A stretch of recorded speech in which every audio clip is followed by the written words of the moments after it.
Ay, buhay. Bakit kaya pag wala kang pera, nakakatamad kumilos? Parang tamad na tamad ka. Kaya ito ako ngayon, tingnan nyo. Lapat na lapat sa sahig. Wala kasi ako mayang pera eh. Ay, parang may narinig akong pera.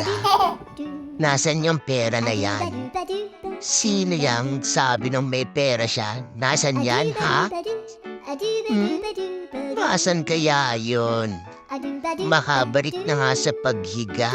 Mukhang guni-guni ko lang. Ay, meron talaga pera. May nagsabi ba ng pera?